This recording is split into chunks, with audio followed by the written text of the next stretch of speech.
draft your basic sleeve sloper, you would need 4 basic measurements, or 4 major measurements if you like. Alright, so the first measurement you will need is the sleeve length. Your sleeve length is measured. Remember, for the bodice you took across shoulder, from shoulder tip to shoulder tip. The tip on the shoulder, the exact point where that shoulder, across shoulder measurement ended, you start from that point. As you can see, I have a line, a seam line on my t-shirt. So I'm going to start from that seam line, since that is where I stopped to take across shoulder measurement.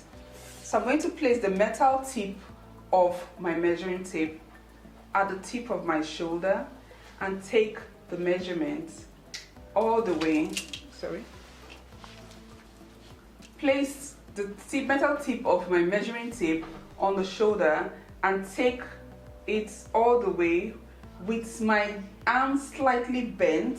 So I'm going to take the measurement from the tip of my shoulder down to my wrist.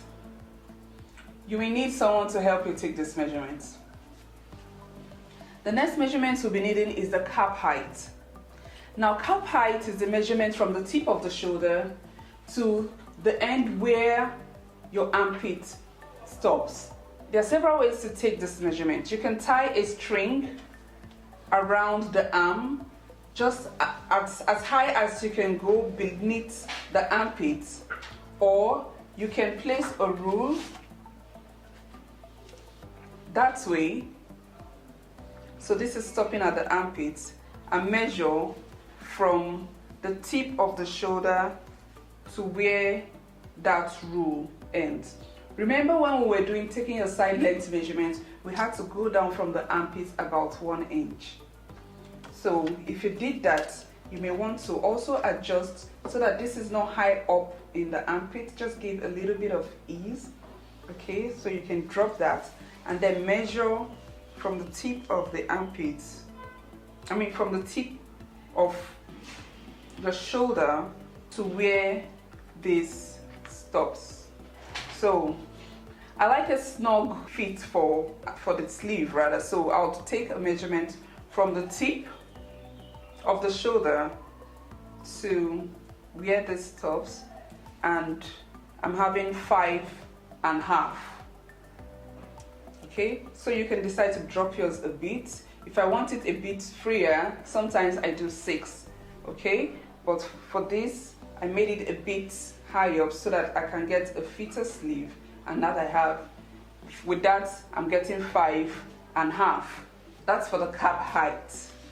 For the armhole measurement, you're going to take your measuring tape and take the measurement round the armhole.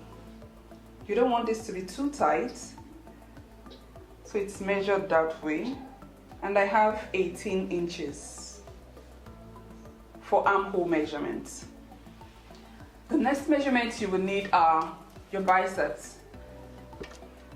So the biceps measurement is taken at the fullest point of your upper arm, the fullest part of your upper arm. You don't want this to be too tight, neither do you want it to be too loose also. So I'm using 13 inches, which is very fine for me. So for sleeve length, I have my sleeve length measurement taken earlier. So I have 22 for sleeve length, and then 5.5 for my cap height. Cap height is the top curved area for the sleeves. The armhole measurement round the armpit. Armhole I have 18, and then biceps I have 13. So you can go ahead and take your own measurements.